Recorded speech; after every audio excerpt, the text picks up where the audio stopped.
17화 부동산 시장 본격 진입 빌딩 투자 계획 시작. LX 모듈텍의 주가는 드디어 추세 전환을 일으켰다.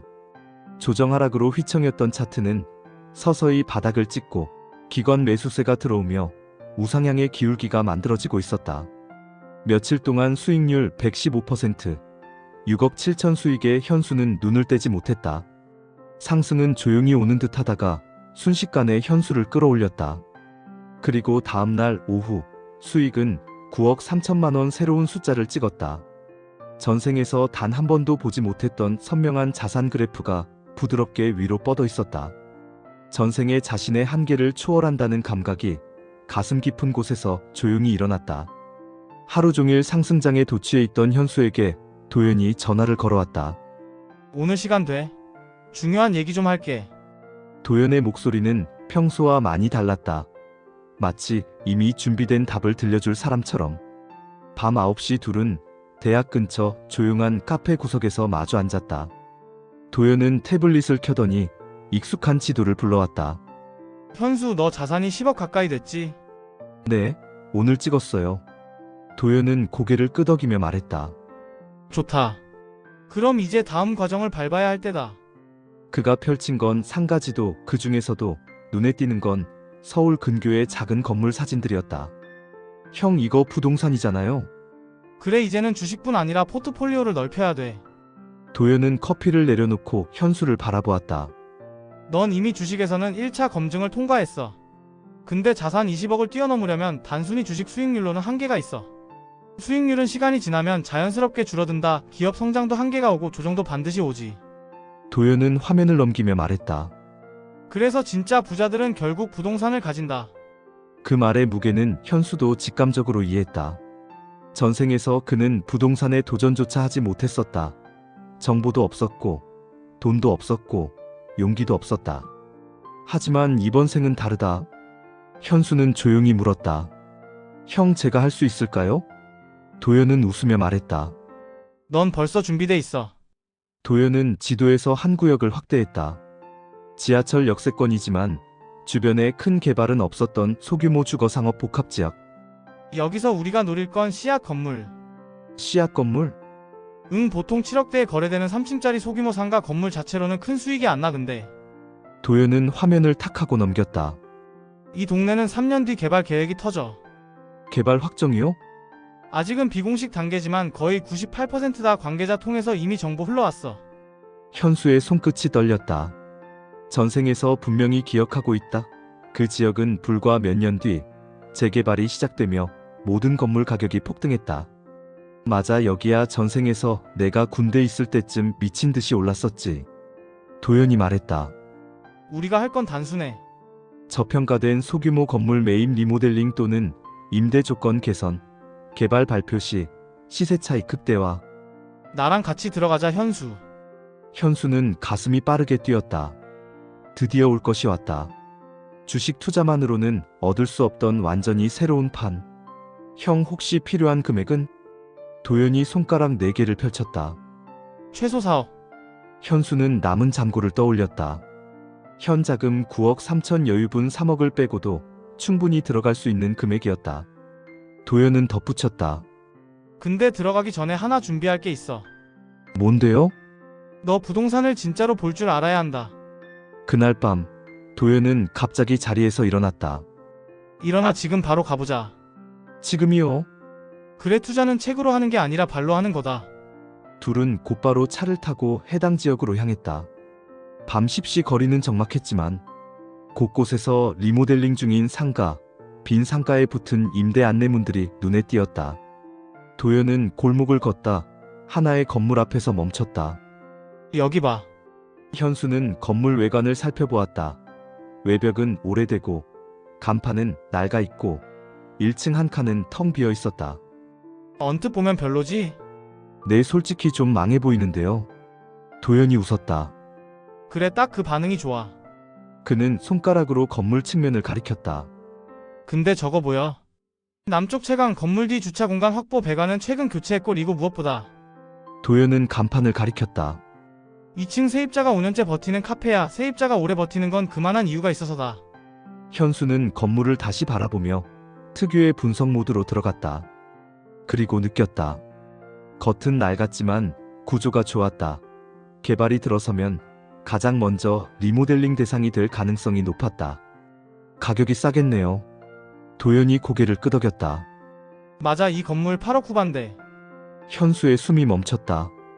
딱 내가 기억하는 그 건물이다. 전생에서 이 건물은 재개발 발표 이후 시세가 18억까지 뛰었다. 전율이 온몸을 타고 지나갔다. 형, 이거 지금 잡아야 하는 거 아닌가요? 도연은 미소를 지었다. 아직은 아니야. 넌 아직 부동산의 진짜 기준을 모른다. 그리고 조용히 말했다. 오늘은 단지 첫 수업이야. 돌아오는 길 현수의 머릿속은 온갖 생각으로 가득했다. 주식으로 20억을 향해 가고 있었지만 그건 겨우 절반의 길에 불과했다. 이제는 완전히 새로운 싸움, 물건을 보는 눈, 지역의 흐름, 사람들의 통행 패턴, 건물의 숨은 리스크, 투자의 영역이 차원이 달라지는 단계였다. 형, 저 진짜 부동산 배우고 싶어요. 그 말 기다리고 있었어. 밤새 이어지는 불빛 사이에서 현수는 직감했다. 이제부터는 진짜 부자의 판이다. 다음날 오후 도연은 현수에게 3개의 매물을 보냈다. A 건물 8억 7천, B 건물 9억 2천, C 건물 8억 9천. 그는 단순히 좋다, 나쁘다를 말하지 않고 단서만 적어보냈다. 오늘 밤까지 3개를 비교해서 내 의견을 말해봐. 현수는 태블릿을 펴고 A, B, C 건물을 번갈아 보며 분석하기 시작했다. 이 과정은 주식과 달랐다. 주식은 기업의 숫자와 차트, 시장 흐름을 보면 되지만 부동산은 눈으로 보고, 걸어보고 상상해야 했다. 여기서 앞으로 2년 뒤 사람들이 어떻게 이동할까? 이 골목의 밝기, 가게 구성, 유동인구. 이 모든 것이 하나의 답을 만들어냈다. 현수는 먼저 A 건물을 보러 갔다. 어제와 마찬가지로 밤이었다. 근처는 조용했지만 아주 은근한 성장 기운이 느껴졌다. A 건물 특징, 매출 약한 상권, 공실 리스크. 하지만 도연이 말했던 관점으로 보자면 이 건물은 구조가 좋았다.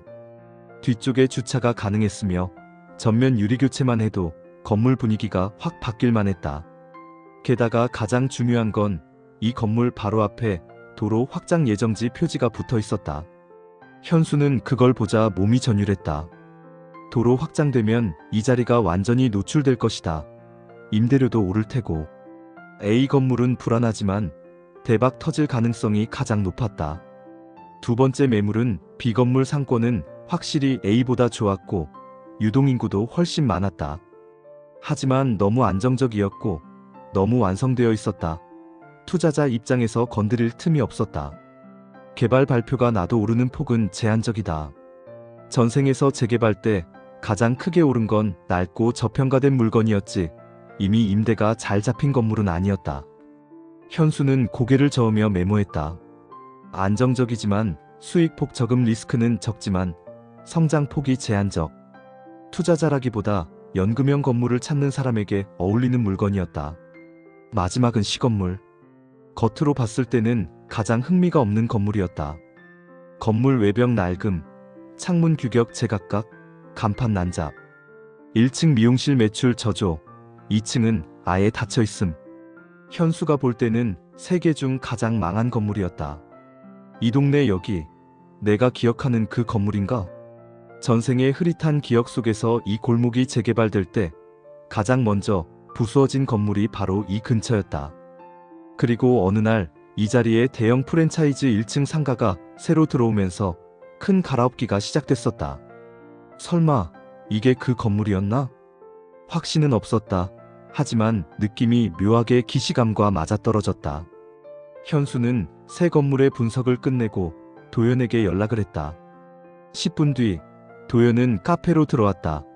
현수는 정리한 내용을 펼치며 설명했다. A, B, C의 장점과 단점, 리스크, 향후 개발 가능성, 전세월세 공실 비율, 건물 구조, 상권의 가치. 그래서 저는 A와 C 둘 중 하나를 고민하고 있어요. 도연은 말없이 듣고 있다가 조용히 입을 열었다. 그래, 그 둘이 정답이다. 현수는 가슴이 뛰었다. 자신이 본 관점이 틀리지 않았다는 확신. 도연이 말을 이었다. A 건물은 개발 발표만 뜨면 수익이 터지는 구조고 C는 저평가 상태에서 리모델링만 해도 가치를 올릴 수 있어. 둘 다 상승폭은 확실하다. 그러다 갑자기 도연이 심각한 표정으로 질문했다. 너는 이 둘 중 하나를 왜 사야 한다고 생각해? 현수는 멈췄다. 단순히 오를 것 같다. 전생에서 봤다가 아니라 진짜 기준. 최소 10억짜리 건물을 사는 사람이 갖춰야 하는 기준. 현수는 천천히 생각을 정리해서 말해줬다. 저는 발전 가능성을 보려고 해요. 지금 당장 수익률이 안 나도 사람의 흐름이 들어올 자리, 길이 넓어질 자리, 건물이 바뀔 자리. 현수는 태블릿을 뒤집어 A와 C의 골목 사진들을 손가락으로 가리켰다. 미래 도시가 바뀌는 흐름을 주식처럼 미리 선점하려고요. 그럼 말해봐. A와 C 중 너는 어떤 걸 더 강하게 원해? 현수는 숨을 들이켰다.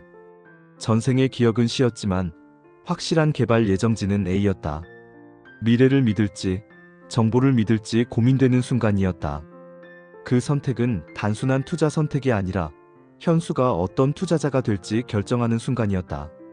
잠시의 정적 끝에 현수는 입을 열었다.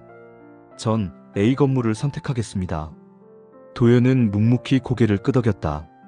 현수는 이어 말했다. A는 확정된 개발 흐름이 있고 제가 다시 태어나서 주식뿐 아니라 현실의 흐름을 판단할 수 있다는 걸 보여주는 기회라고 생각해요. 도연은 미소를 지었다. 좋다. 그게 바로 투자자다. 그리고 태블릿을 닫으며 말했다. 그럼 준비하자. 내 첫 건물 계약을. 현수의 심장이 크게 뛰었다. 그는 이제 10억짜리 건물을 사는 사람이 된다. 다음화 예고 투자자에서 경영인 으로의 전환점.